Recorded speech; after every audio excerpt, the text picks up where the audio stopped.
What's up guys, Jenna here and back again for another video, and I want to give it a bit of real talk. Oh, and a happy Tuesday by the way. It's another beautiful day. This week is looking excellent here, and I hope it's great wherever you guys are as well. Right, now I want to talk about something. This is the second time I filmed this.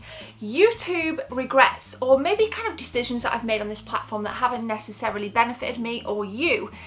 So three things kind of stick to mind, which I'm going to talk about. And I hope you can watch all of this video, and if you're a creator, a serious creator yourself, then I hope that you guys can kind of share some of your experiences in the comment section below. Now, a couple of months ago, MetalJesusRocks, he put out his kind of biggest regrets, and he went down the lines of, I think he set up like some kind of GoFundMe page for him to travel around the US and visit various cities on retro game hunts and meetups, and it did backfire. Now, nothing catastrophic has happened to me like that. But about, I think maybe about a year to maybe 14 months ago, 12-14 months ago, my channel took a little bit of a turn that I felt as a creator wasn't necessarily a great move. It went a little bit ranty. You might recognise thumbnails like this. And at first it went really well, but then I started to think, well, maybe it will go well if I do rants all the time. And it was along the lines of kind of gaming things. I think there was something about syndicate, indie developers, annoying fans, and it really did backfire on me. And I obviously as a creator, you like to put out content that you feel comfortable with. I make content for me on many levels, just as I try and tailor it and push it out to my audience. Now, rants aren't really my thing. I don't like negativity. I like to have a positive ethos on my channel, and I like to try and make it kind of accessible for all. Sometimes I swear a little bit too much, which needs to be capped. But yeah, rants were probably a bit of a mistake on my part. Although they took off well, I got a little bit too, I guess, confident that it were going to continue to work, and it didn't. So that kind of changed. And I don't know if you've noticed recently, but I have really lent my content towards out and about stuff. And when I'm in the game stream, it is firmly solidified in gaming content, just showing various parts of my collection and keeping it away from politics. I don't express any of my views about politics in the UK or the US, although I have very strong personal views about both.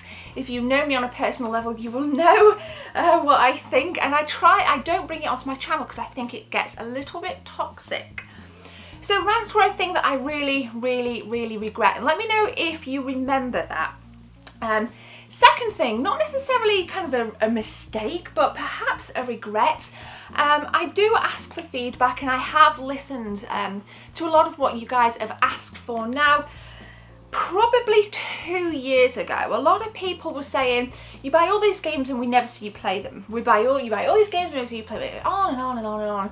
Do some gameplay, do some gameplay, do some gameplay. So I did some gameplay. I got an Elgato, and I think I did 2 episodes of Uncharted 1 on the PS4, and there was a couple of episodes of Advanced Warfare Call of Duty at the time.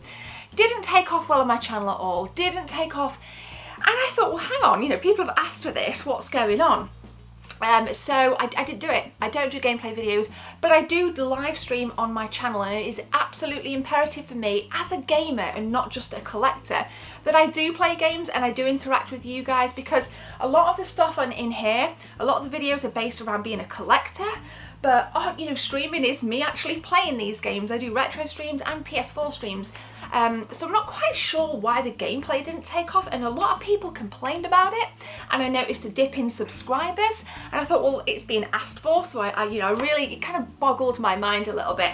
Sometimes my live streams as well, I love them. We have such a good laughing chat. I try my best to integrate with everybody and interact. But there's loads of trolls on YouTube Gaming and on Twitch, so if you're a streamer, beware. There's loads of streamers, kind of trolls, but don't be put off by them. I don't give a crap about trolls, and neither should you. And what's good about my streams now is I can play live, and it also archives as gameplay, so I guess people are getting the best of both worlds. My third mistake, this is probably one of my most catastrophic mistakes. It haunts me to this very day, and I'm going to tell you why. The stupid decision to just quit YouTube and sell my collection. That was back in 2011. Hated. Now I cringe looking back. It was the right thing to do at the time. Jess didn't want me to do it. And when I went away, when I kind of came off YouTube for 2.5 years, I had 2,225 subscribers. When I came back 2.5 years later, I had 1,908. That was in March 2014. And when I left, Happy Console Gamer at the time, I actually had more subscribers than Metal Jesus when I took a break. Happy Console Gamer had around 20,000 subscribers at the time. Metal Jesus had less than I did. I came back and those channels had skyrocketed. In that 2.5 years, those channels had skyrocketed and the content didn't necessarily take a massive turn. It didn't change. Happy Console Gamers pretty much stayed the same. Metal Jesus, you know, developed his kind of hardware. The quality had clearly improved. The gaming collection got a hell of a lot bigger. Now, what that says to me, I left YouTube at the time when the algorithm was easy to manipulate. The YouTube algorithm was all about clicks onto videos. So long as that thumbnail was popping, you got a click. Even if 1 second of the video was watched, it didn't matter because it counted as one view. YouTube liked that. Now it's changed to watch time. I was kind of it was easy to build a channel back then. And had I have sticked at it, I would have been at like an astronomical amount of subscribers now. So that is an absolute, I'm devastated because I feel that, you know, the content for the effort I put in, it's worth a little bit more, and I'm really, I work so hard behind the scenes doing things that you don't know about in terms, you know, what goes into a video behind, really behind making a video kind of get pushed out and marketed. I will also say on the back of that, on the back of kind of big YouTubers, nobody wants to work with anybody anymore. There's little cliques, there's little communities. I've noticed there's people, and this is kind of a regret because I've approached other YouTubers and say, hey, let's work together. No, you're not in my little clique, sod off. And I think that's maybe a kind of a regret on my part. I don't know what it is. But YouTube's become very cliquey. If you're not in somebody's little clique, and I am my own clique, it is just me. I don't team up with any other YouTubers at all.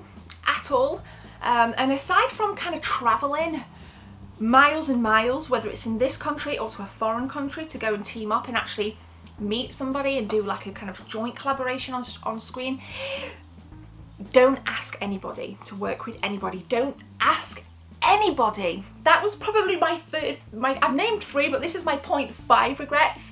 Asking to work with people, don't bother. Don't even entertain it, because YouTube's selfish. YouTube is a selfish platform. You know, and I don't mind working with people. I don't mind at all, you know. I'm quite open to working with content creators, not channels, you know, that don't exist, because sometimes people with no subscribers come and say, hey, can I work with you? And kind of seems like a little bit odd. But if you're a content creator, give me a shout, you know, link me on kind of Facebook or Twitter or Instagram. All the social media links are in the description. But that's probably another regret of mine, is even thinking that YouTubers would want to work together. I should have known that that people have their own little communities, and those are not to be crossed. So there we go, it is Tuesday, and that is a little insight into some of my YouTube thoughts, some of my regrets, some things that perhaps I shouldn't have done on the platform. Not overly catastrophic, but nonetheless wanted to share them with you and also get feedback on what you think. I hope you're still here at this point in the video, and if you are awesome. I really appreciate the support. I've got a video planned for Thursday, so that's already up, and I'm going to edit it, so I've got lots of time this week to kind of chill and get that done at home, so I'm really looking forward to that. But thank you for watching, guys. Please subscribe, smash that like button, punch it as hard as you can if you enjoyed the video, and don't forget there's plenty of content in the cards and all playlists are in the description. Have a beautiful day. My name's Gemma. Take care. See you soon.